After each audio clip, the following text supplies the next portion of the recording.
Pirate. He's a bloody pirate, a scallywag. Everyone's thinking it, I'm just saying it.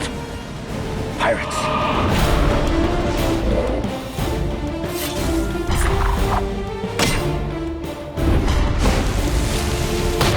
Seems like everyone's got their own ideas about pirates. But there's more to them scoundrels than the stories you've heard. To be sure, they're the type of sea folk to make legends of, as anywhere they passed, you can bet there'd be many an unpleasant tale to be told. These fearsome men came to be pirates so they could see the world, live outside the law, and drink all the rum they wanted. Not to mention get their share of treasure and other benefits. But 'twas more to living a pirate life than the stories of drink, women, gold, and glory, as choosing this path meant a harsh life at sea, forever running from the gallows.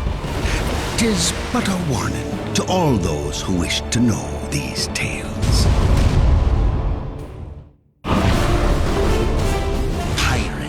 The idea alone is superstition. Just to think it makes grown sailors hold their breath on cold and stormy nights. Buccaneer, freebooter, privateer. 'Twere many a name to describe the men and women who joined the ranks of pirates. But no matter what yous call them, 'twas best to know the type yous dealing with, so's you could live to tell about 'em.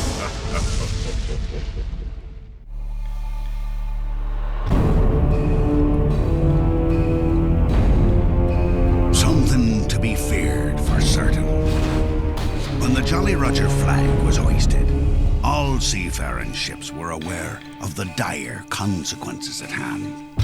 Back in the day, the skull and crossbones flag was a blood-red-colored flag. Sight of it meant if anyone on board an attack ship resisted, they was sure to go to their graves. That be where the name Jolly Roger comes from. It was the French who called it Pretty Red, or Joli Rouge. The black version of the Jolly Roger foretold slightly better news. The ship would be plundered, but lives would be spared. The ruthless reputation of pirates preceded him. Often, just the hoisting of the Jolly Roger scared ship's captains into surrendering instead of risking a deadly battle. A lesson pirates knew well. 'Twas often wiser to be thought of as ruthless than actually getting into a fight. Any sailor to ever see the old Jolly Roger could only hope to be one of the few survivors left to tell the tale.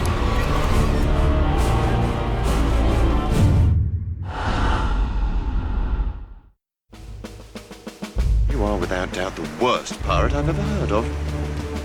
But you have heard of me. For a pirate captain, perhaps the best weapon of all was a bad reputation. Stories and legends of the great pirates would precede him into port and strike fear into the hearts of them that heard the names Bartholomew Roberts, Captain Kidd, and Blackbeard. Bartholomew Roberts may have been the most successful pirate ever. He became rich from his plunders of more than 400 ships. He sailed the Caribbean waters, once capturing the governor of Martinique and hanging him from the yard arm. Roberts was killed in the act of pirating in 1722. His loyal crew threw the body overboard so it wouldn't be captured. Perhaps the unluckiest of all pirate captains was William Kidd. He made only one voyage and was captured for his pirating. He was hanged on the docks of London in 1701, and his body left as a warning to all pirates what fate awaited them. 'Twas said old Blackbeard even terrified his own crew with his ruthless ways. His black beard grew long, and he twisted it with lighted lengths of cord to give off smoke for an even more frightening appearance. Alas, Blackbeard was captured by the Royal Navy.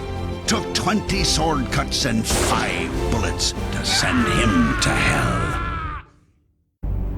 Feast your eyes, Captain. All of them faithful hands before the mast. Every man worth his salt. So this is your able-bodied crew? Many a man has enjoyed a life at sea, but 'tis the pirate who also enjoys drink, women, and the freedom the life of piracy brings. Merchant seamen and Navy sailors who found themselves out of work would answer the call of any pirate captain who anchored in port and offered men to join up to his crew. Appearances be hanged! Get me those men! 'Twas dangerous and rigorous work, to be sure, but an equal share of the booty was more'n fair than you'd get from a merchant ship, and the workload under the Royal Navy was far worse than the treatment aboard a pirate ship.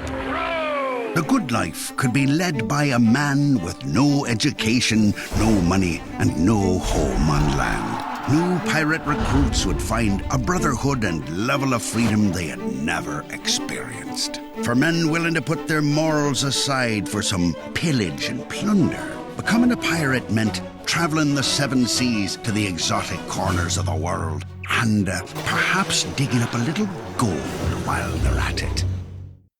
Spotting a pirate on the high seas surely struck terror into the hearts of many. But their clothes and markings served purposes besides fear. A bandana was a pirate's mate because it covered his head from the blazing sun, and if worn proper, also protected his ears from the roar of the cannon blast. Tattoos truly were the marks of a pirate. Tattoos were proof of their travels. A tattoo of a sparrow was a sign that one had traveled 5,000 miles at sea. Pigs and roosters were good tattoos to have. When a ship went down, the crates which held the animals would stay afloat.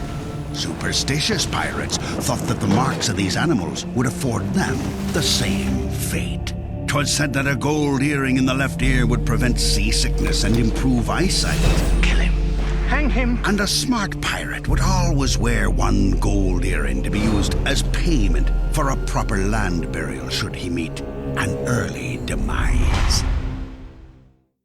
You'd find all sorts of pirates on the high seas. Tall ones, short ones, ugly ones. Pirates weren't known to separate their crews by race or where you come from. Pirates accepted all those with the desire to live the pirate life, a life of freedom. There were 700 recorded pirates in the Caribbean between 1715 and 1725. They were mostly English, some from the Americas and the West Indies, and a few from Scotland, Wales, Holland, and Sweden.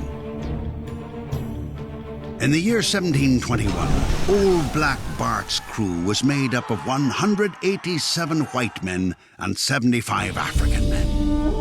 Many of the Africans who served were former slaves from West Indian plantations, slaves that escaped a life of servitude for a life of piracy.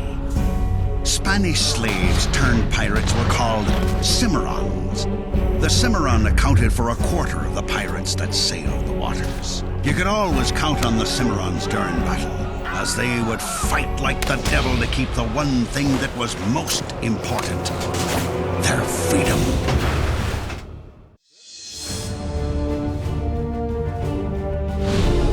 'Twas said a woman aboard the ship was frightful bad luck. Even a miniature one. But many a female pirate braved the curse. They would disguise themselves as men to join the crew, and some went for years without their secret being discovered. And legend speaks of two womenfolk who became first-class pirates. Anne Bonny and Mary Read were their names. Both served under the infamous Calico Jack in 1718. They pirated and pillaged alongside the men till 1720, when a certain Captain Bartnett cornered old Calico Jack's ship in a harbor down in Jamaica.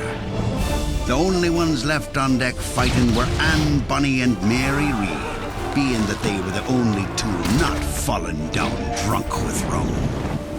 That bad luck caught up with them, and they were sentenced to hanging, but pleading that their bellies was full with child. They were saved from the gallows. No such luck for Calico Jack. As he was to swing from the noose, Anne Bonny is rumoured to have said, "If ye had fought like a man, ye wouldn't have been hanged like a dog." A simple pirate deckhand made do with what rags and clothes he could pillage. But a captain dressed in a manner that displayed the success at his trade. The fancy coats and hats were also worn to mock those landlubbers who thought themselves better than pirates. And the pirate captain's way of showing them they ain't.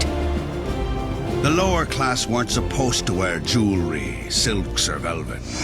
That was reserved for the truly elite and the pirate captains who stole it from them. There be the chest.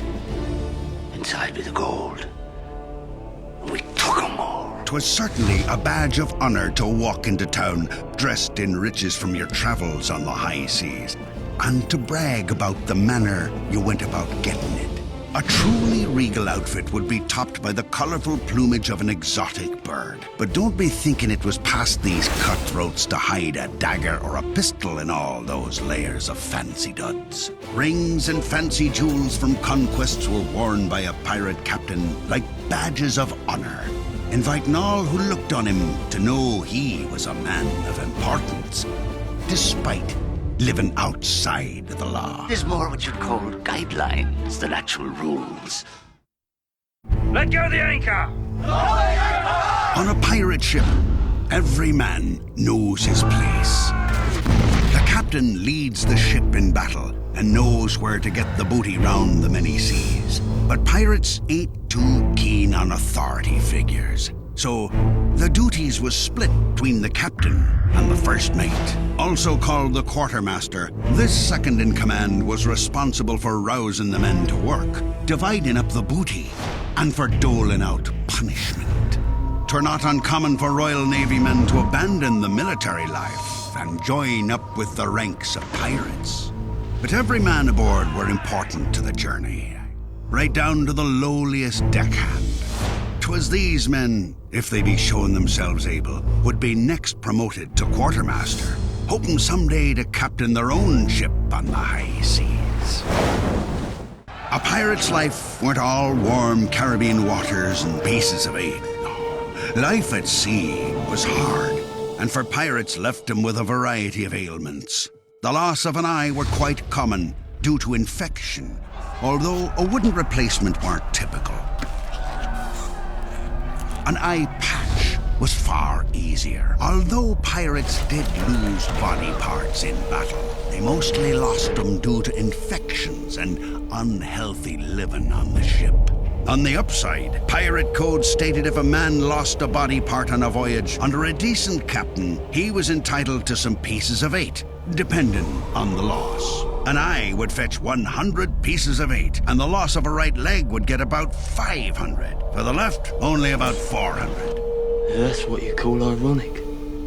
Scurvy was another peril of living at sea. Yellow eyes and rotten teeth were a sign of poor nutrition due to lack of fruits. Living on a ship, one might only eat salty meat and hardtack, a biscuit taken on ships. To fight the cursed disease, ships would stop in port and take on fresh citrus like limes. The freedom of the pirating life came with some sacrifices, but for those who could endure them, the rewards would give reason enough.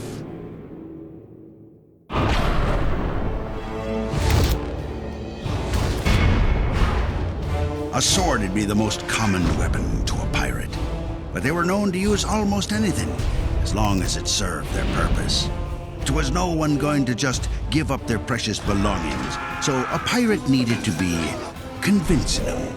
'Twere many things a pirate would use: a cutlass, a dagger, a pistol, or a cannon. But 'twas one thing for sure: on the other end of a pirate's blade 'twould no one want to be. A pirate set sail with an eye on the horizon, the wind in the sails, and his trusty sword by his side. Pirates used many types of blades. Most common was the cutlass, a sturdy sword, perfect for battle, that would cut right to the bone. The blade was shortened enough so as not to get caught in the rigging of a ship while slashing down on some scurvy scoundrel. The rapier blade was used for the fencing style of fighting and was perfect for running through the gut of an opponent. It even had a guard to prevent the blood from dripping down onto the hand. The dagger was easily concealed in a belt or a boot and was perfect for the sneaky pirate to use at close range. Then there were the boarding axe, used to cut down the ropes and netting when boarding a ship for a raid. Aboard the ship, more experienced pirates would train the new recruits in the art of sword fighting, and every pirate hoped their sword came from a blacksmith using fine enough steel so as the blade wouldn't break when that sword be needed to save their life. A sword was a pirate's constant companion, but a flintlock pistol were the weapon of choice. You cheated. Pirate. Pistols were light, portable, and easy to stash in a belt or a baldric, a broad leather strap worn across the chest. Loading a pistol and keeping the gunpowder dry was the biggest downfall to using such a weapon. A pirate would typically wait until he was ready to fire before loading the shot, so as not to get the powder wet with water or the salty sea air. As a result, it was better to have more pistols to increase the odds. They say Black Bart carried 4 pistols at once, and Blackbeard sometimes wore as many as 6. In the thick of battle, pirates would use a short-range shotgun called a blunderbuss, filled with nails, glass, and pieces of scrap iron. It'd blast an opponent to smithereens at close range. Flintlock guns took a long time to load, so it was often easier to simply use the butt of the gun as a club to knock out the enemy. Aye, the life of a pirate would be cut short or allowed to last a little longer, depending on which end of the pistol he were on. Savvy?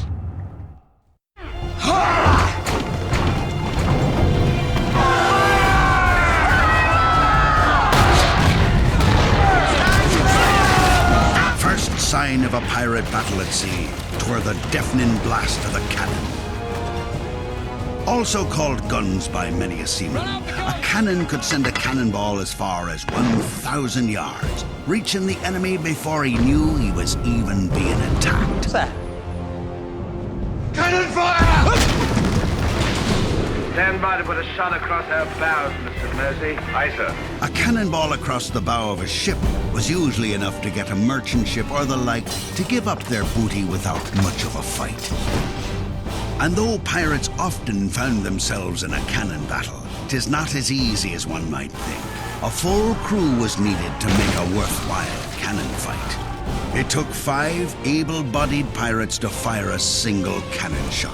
Each man was assigned a task such as lighting the fuse, adding the gunpowder, and loading the cannonball, called a round shot. There were also the bar shot, where the cannon is loaded with a straight iron bar. A favorite shot for ripping a ship to smithereens was the chain shot. 2 cannonballs connected by a chain was sure to do some damage and send the enemy to the depths. As any good pirate heads for the horizon, he's sure to be smelling the salt in the sea air, feeling the wind in the sails, and hearing the echoes of the cannon's roar.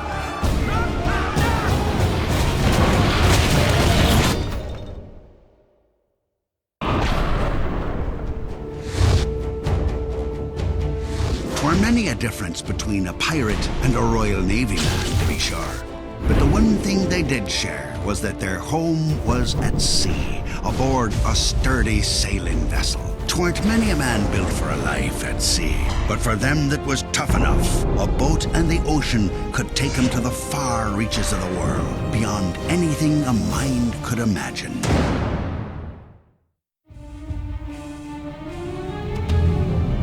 The heart of a pirate yearned to be at sea, and aboard a pirate ship is where he belonged. A typical pirate ship was a sloop, smaller, faster ships with shallow draft and sails suited to quick escapes. Capable of carrying as many as 75 men and 14 cannons, the sloop was the most common ship found in Caribbean waters in pirating days.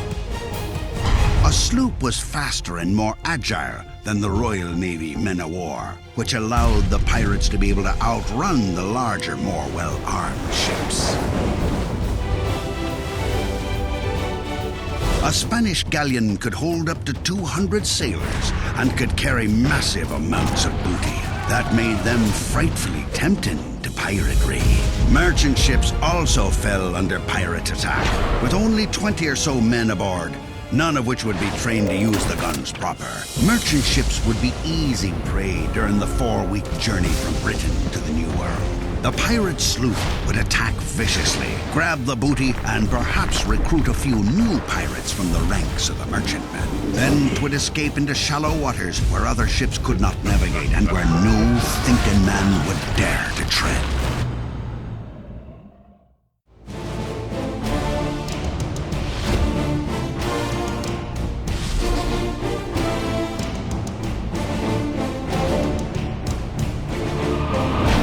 Pirates were a fearless bunch, but they were always on the lookout for the British Royal Navy.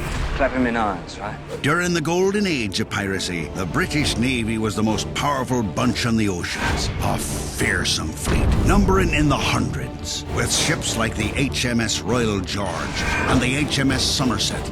Nary a pirate ship nor its crew could lay anchor in any waters without a shiver in the timbers. A man-of-war such as the Dauntless, 'twas called a ship of the line, able to blast 100 cannons. To this day, there is only one ship of her kind still in service, the HMS Victory, moored forever in London. The Dauntless might be mighty, but the British typically preferred small and speedy ships, usually called frigates or sloops. The Interceptor was such a ship, making up for its lack of punch with its proper sails for speed. With the British Royal Navy combing the waters, any pirate worth a gold shilling had to watch their back.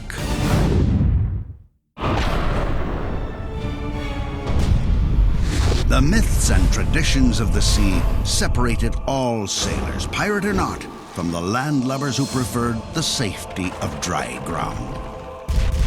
Many tools were used to guide a seaman from one port to another. Look, come by that compass. And 'twere rules needed to keep a man honest in close quarters aboard a ship. And even the most loathsome pirate 'twere a fear to the legends that came from the briny deep.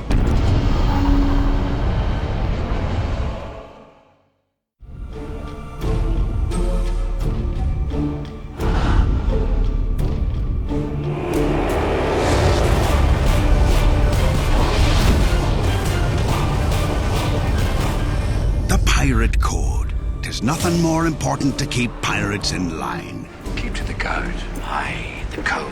'Tis easy to think pirates a mere lawless group of thieves, but they followed the Pirate Code of Ethics. Before a ship left port, a good captain would establish what they called the ship's articles. The code. Pirates' code. 'Twere the agreed-upon rules of that particular ship and voyage. Each man would vote and sign their mark agreeing to the articles before setting sail, swearing their oath over an axe or a Bible.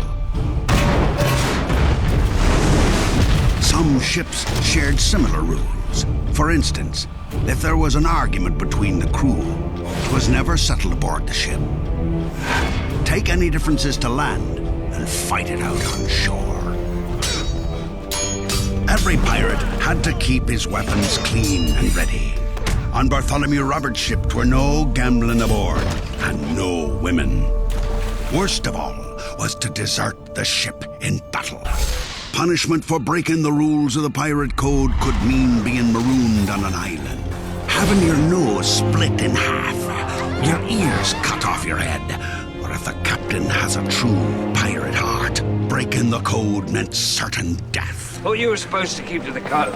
We figured they were more actual guidelines.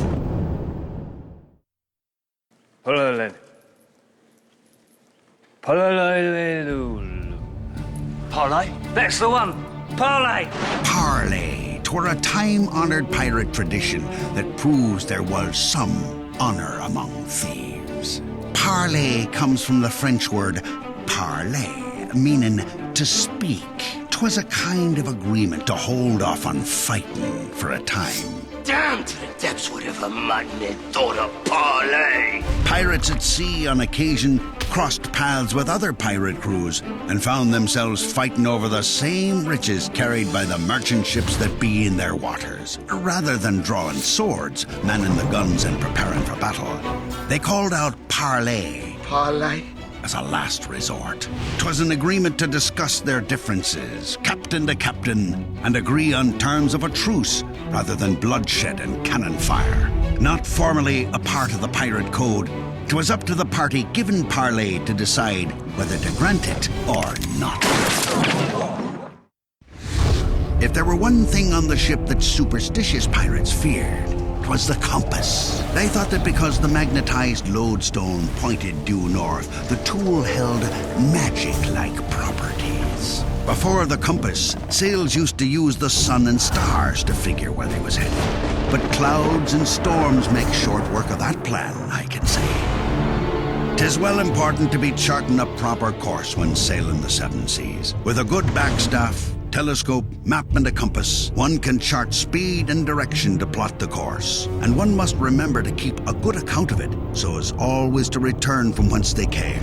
In battle, the navigator was often the one that was kidnapped, because he could lead another crew to brand new places, or get them back to the old ones. Puts a chill in the bones how many honest sailors have been claimed by this passage. Likely they'd be having some charts too, which were extremely valuable, as no one had fully mapped out the seas beyond their own locale. And getting to sail new waters is what pirating is all about. Now, bring me that horizon. Yo-ho! Yo-ho! A pirate's life for me! I love this song! Singing songs weren't just for little girls or dandy lads. It were an important part of life aboard a pirate ship. Those who could play music were required to be available 24 hours a day, lest they be needed. Drink up, me hearties, yo-ho. The French word for singing be chanter, and that's where the pirate's sea shanty comes from. Pirates sang for entertainment, but also used shanties while doing their many chores aboard the ship. The rhythm of the songs helped the men from getting bored and kept them working together. The pirates sang in a call and response, with the lead shantyman singing out and a crew of pirates chanting back the response. When they weren't working, pirates would sing songs that told tales of famous men, great battles, or about the lost love of womenfolk left on dry land. The songs of the ocean, the crashing of the waves, and the whistle of the wind was a constant companion for anyone who chose a life at sea. Yo-ho, a pirate's life for me.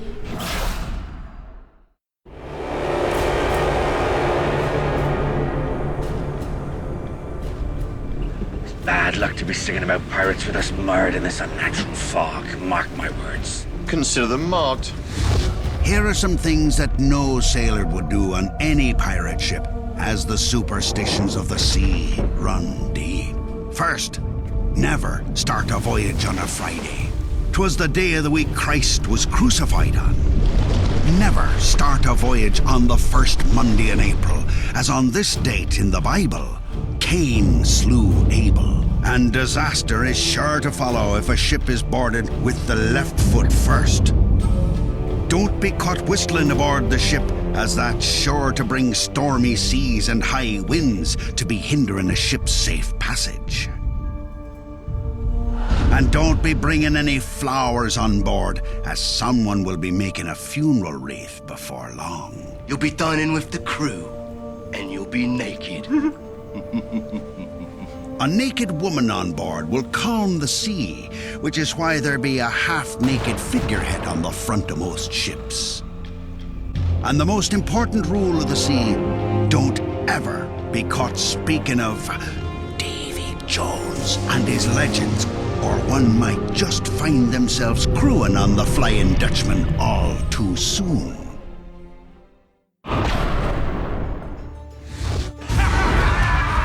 'Tis true that most pirates would prefer for treasure to be shiny and gold.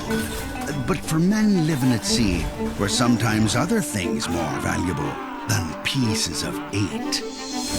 'Twas often easier to steal something rather than exchange coins for it. But though shoes and coats be often what they needed, the glimmer of gold doubloons did make a pirate's eyes shine.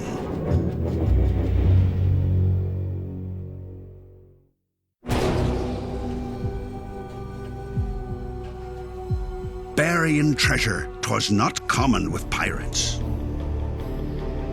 Life is too short to be burying loot in the sand. Only a few pirates buried their booty. Captain Kidd left his in the New World on a stretch called Long Island. Pirate treasure 'tweren't all gold and silver neither, though surely those be the ways to get rich quick. Pirates would take clothes, rum, sugar, tobacco, and anything else they could sell or use themselves aboard the ship. One thing that ain't a lie is the ruthless way a pirate might go about getting his treasure. If a lady refused to part with her fancy jeweled rings, a pirate might be known to cut off her finger in order to get them. According to the pirate code, all the treasure was to be divided up according to the articles of agreement on the ship. Then, when the ship took to port, the crew would spend their ill-gotten gain on women and liquor, often spending in one night what it took months of plunder to get. Then 'twas back to sea and back to their terrifying looting, stealing, pirating ways.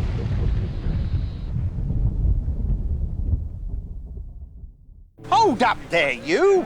It's a shilling to tie up your boat on the dock. Before doing business with the pirating kind, one must know the kinds of money to be spending. A typical Spanish silver coin had a worth of 8 reales. That's what was called a piece of 8. Spanish gold be worth 16 times that. 'Twas the currency used clear round the world by the late 18th century. A bottle of rum 'twas worth about 1 shilling, or 2 shillings for a bottle of cheap wine. And what with how pirates like to be drinking, a seaman's salary wouldn't last for long. And 'tweren't just the drink to be worried about. A belt could cost as much as 4 shillings, a cutlass 7, and a flintlock pistol as much as 5 pounds. 100 shillings that was. Made by hand these coins were, and they had different shapes because of it. None of them perfect round. A piece of 8 you could cut into pieces as you needed. Even though you broke the silver into pieces, it still stays just as valuable. Cutting the silver into bits is where you get the phrase, 2 bits. A pirate was always on the lookout for some pieces of 8. And he wouldn't mind stealing to get them. He spent 3 days lying on a beach drinking rum. Welcome to the Caribbean, life. Rum was a favored drink for many a pirate and seaman alike. Rum is made from molasses and was first discovered by Spanish explorers on the island of Barbados. On the ship, rum was held in barrels or in onion bottles, so called for their shape, which, while looking like an onion, made it so the bottle would not tip over in the movements of a ship at sea.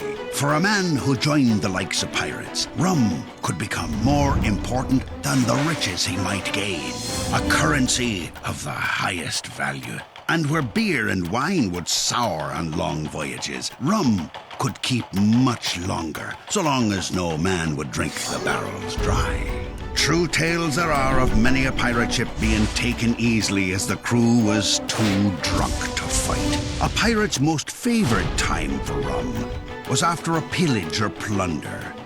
The crew would celebrate an attack by harboring in a lagoon, drinking many a bottle of rum and firing off the cannons for days on end. Mr. Cotton's parrot, do you have the courage and fortitude to follow orders and stay true in the face of danger and almost certain death? We need a sail! Walking through town, one might have seen some pirates parading about with a parrot on their shoulder.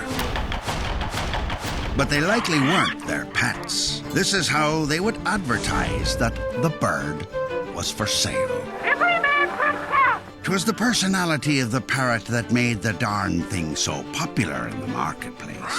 Not to mention their brightly colored feathers and their ability to be handled and trained. A parrot can also mimic sounds, whistle songs, and even repeat the language of people. Never be timber, any port in a storm. But it was only the rich that were able to afford these exotic animals. 'Twas a trend all over Europe for royalty to keep a menagerie of exotic animals. And for the smart pirate, trading of parrots became a very good business indeed. Thank you, Jack. You're welcome. Not you. We named the monkey Jack. Man's best friend for a pirate tweren't a hound dog like today. But despite Captain Barbossa keeping company with little Jack here, it tweren't a monkey neither. Means no. When ships first began to sail to Africa, monkeys were often captured and taken aboard as entertainment for the crew. Smaller items on the ship started being known as monkey-sized. Things like small containers of rum and even the smallest cannon. Even though you'd never find a pirate caught dead in one, the Royal Navy midshipmen wore monkey jackets, so-called because of their short size that allowed the men to climb the rigging looking a bit like a monkey while they're at it. Having a monkey on board wasn't that much fun for long. As they grew up, the monkeys started getting mischievous and causing trouble aboard, and them pirates was unruly enough. When pirates made port, monkeys were displayed for sale. Many of the monkeys seen in today's zoos in the British Isles are direct descendants of monkeys sold by pirates.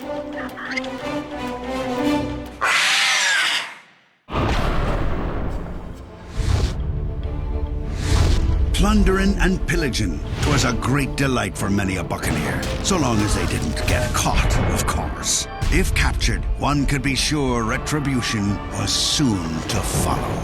And 'tweren't many a light sentence for the pirating type, to be sure. But them government types weren't the only ones handing down punishment, and sometimes swift justice at the hands of the law would be better than the fury of an angry pirate captain and crew.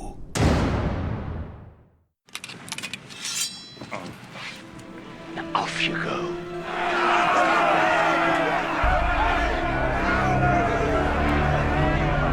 One of the more famous pirate punishments is surely walking the plank. But alas, 'tis largely a myth. 'Twas much easier to give the victim the old heave-ho, where he'd be stitched into a sailcloth, weighed down, and tossed overboard, straight to Davy Jones's locker. To be sure, there were other methods of punishment popular with pirates. The lash of the cat-o'-nine-tails would provide a punishment for all the crew to witness as caution. And keel-hauling worked well, where a crewman was tied to a rope and towed under the ship to be thrashed about in the icy waters, often sliced to pieces by the barnacles under the ship. A captain was likely to maroon a sailor on a sandbar should he break the code. He'd be given one pistol and one bullet to off himself rather than wither away.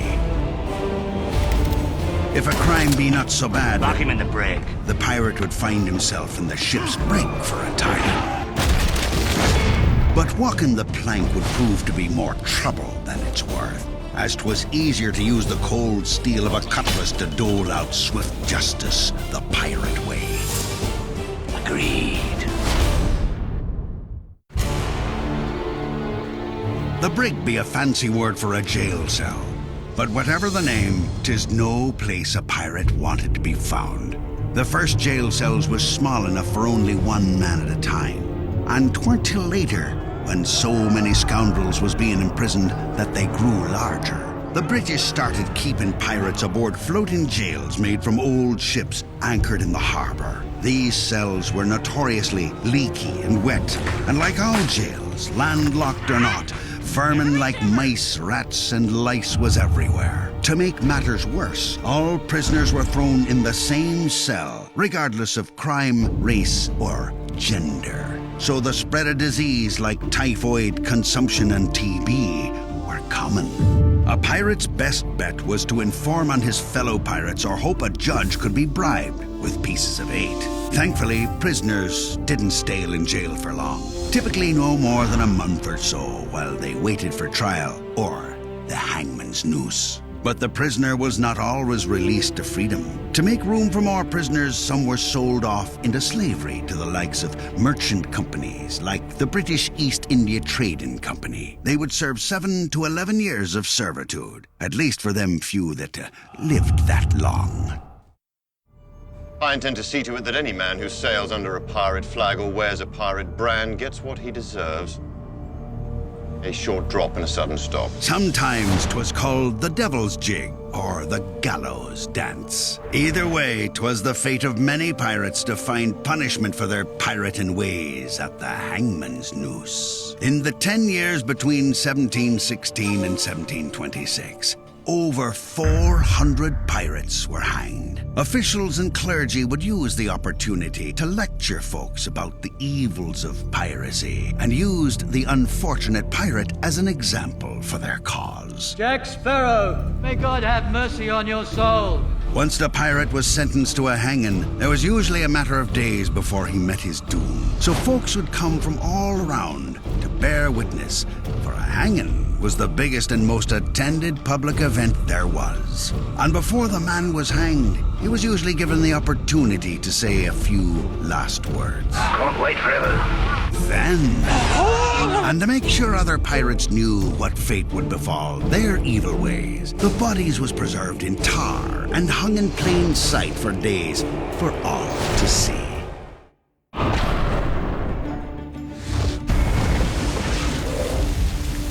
'Tis true that most the time a pirate lived his life at sea.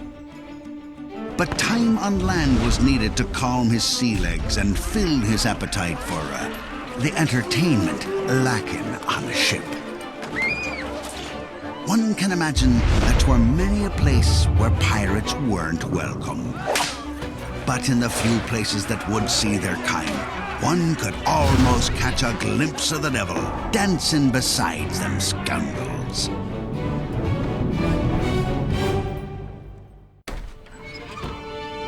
Port Royal was surely a stop for many a buccaneer sailing through the warm Caribbean waters. But 'twas also a place to beware, as it became a haven for some of the most vile pirates in the world. It was in 1655 that the Brits claimed Port Royal in Jamaica as their own.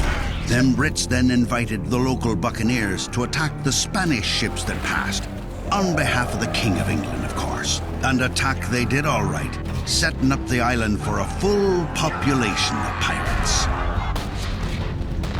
Bloody pirates!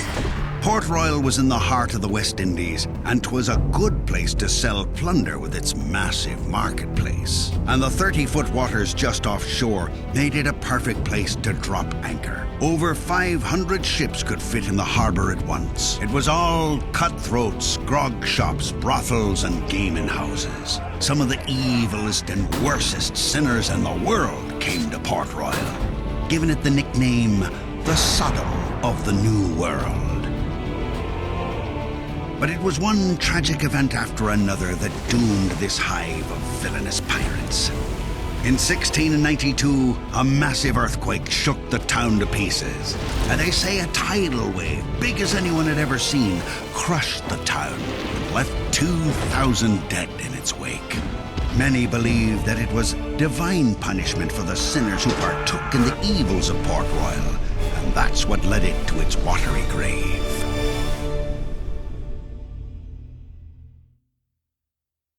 Can you sail under the command of a pirate?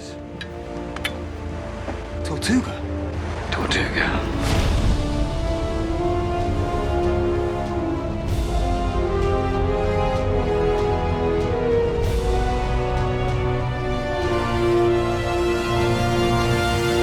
Nary a pirate worth his weight in gold who didn't know of Tortuga, a real pirate island. Savvy. Tortuga got its name from its shape, just like that of a sea turtle. Aye, sea turtles. When the Spanish sacked the nearby island Hispaniola, the French hunters and settlers pointed their deadlights to Tortuga, where they were allowed safe haven so long as they defended the French settlement. However, employment was scarce for the scallywags, so they often turned to piracy, sinking Spanish ships to the briny deep, pouring the swag aboard. The French governor of Tortuga cut lines with France and made his own laws, which turned a kind eye towards pirates. The governor also imported 1,700 wenches in hopes of controlling these scurvy sea dogs. Such an isle was a welcome port to mateys with able sea legs and a taste for rum. A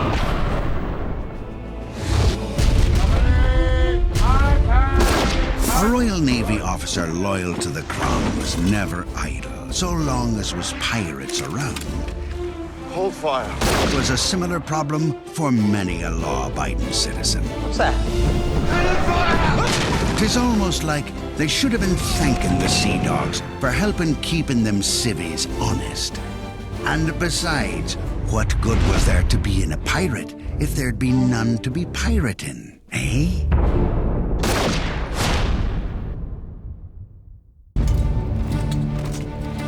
Governor Swan, though surely an enemy to pirates, partnered up with them where it suited his needs. That needs a bold and adventurous man. Bring in this Captain Kidd while we take the measure of him. 'Twas a common tactic of the royal and colonial governments, since 'twas true that pirates sailed the waters around the New World as well as the Caribbean. To be sure, old Blackbeard was granted a pardon by North Carolina Governor Eden because his pirating brought commerce to a poor area with no cash crops. 'Twas also a mighty fine way to weaken the enemy's fleet and protect one's own from the dangers of piracy on the open sea. Governors typically enjoyed a piece of the pirate booty in order to look the other way. English colonies were more than likely to strike deals with pirates than England herself because of the high trade taxes that the crown demanded. 'Twas the pirate trade that helped boost the American economy, struck a blow to the British, and helped level the playing ground for the American Revolution. Search every cabin, every hole, down to the bilges. Them high-ranking officers would boast about the strength and their ranks. But this old coat here says tain't nothing but scoundrels in the Royal Navy. Many a men were forced to the service since the English Isles needed protecting from France and Spain. And most of them served in the clothes they came with, not the pretty threads of the higher ranks. And though it seemed like a pirate captain were a man to be feared, Agreed. a Royal Navy captain be much more cruel. These could kill a man under their command without answering to no one. Pop him over. And worked most of them to death anyhow. Sprogs in the Royal Navy hardly knew how to fight. The weapons were locked up to keep the men from a proper mutiny, and tain't many of them knew how to swim neither. Any deserter feared death at the noose, so pirating seemed a good idea. If I must hang, I'll hang. But I'll go to the gallows with clean guts at least. And when the wars were over, the Navy left the men with no pay and no roof over their heads. All they knew were the sea, so many of them turned to the sweet trade. Take what you can. Give nothing back. Hello, chum. For a young lass in the 1700s, pirate was a fearful word, but only second to another: corset. You like pain? Try wearing a corset. Corsets first came about in the 1600s. They were used to cinch a woman's waist to give her an hourglass shape that was considered desirable, while at the same time helping to accentuate her other assets. Fabric stitched over whalebone was laced up tight, often requiring the help of one or more dressers. These being undergarments, the corset was worn beneath a fancy dress and would not have been seen by menfolk. I'm told it's the latest fashion in London. Well, women in London must have learnt not to breathe. In order to achieve a fashionable look, lasses would tie themselves so tight into a corset that it would often make it hard to breathe. I can't breathe. We call these gals tight lacers. But these lasses best be careful. If the corset not be fit right, it can bruise ribs, chafe skin, or pinch the nerves. 'Twas said even men wore corsets during the 1800s, but 'tweren't likely common for them to be pirates, lest they be seen as a bit peculiar.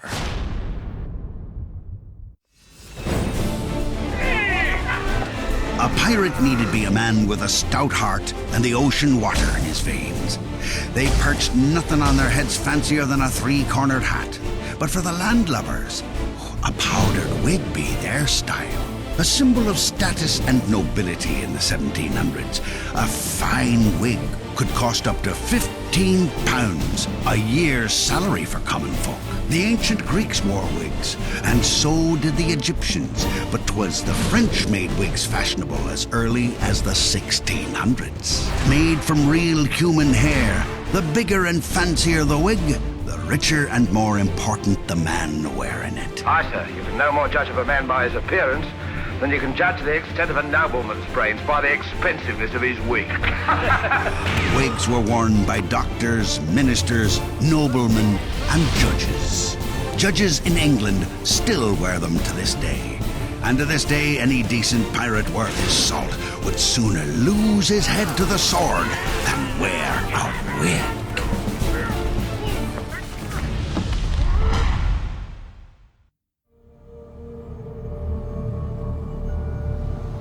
Many a story of pirates runs through the oceans of the world. From the Caribbean to the Mediterranean, round to the Asian seas. Men and women with dire dealings enough to make 'em legends, and others whose tales will forever be lost to the blue depths. To this day, pirate lore mixes fact with fiction, turning pirates into gods or scoundrels of the sea.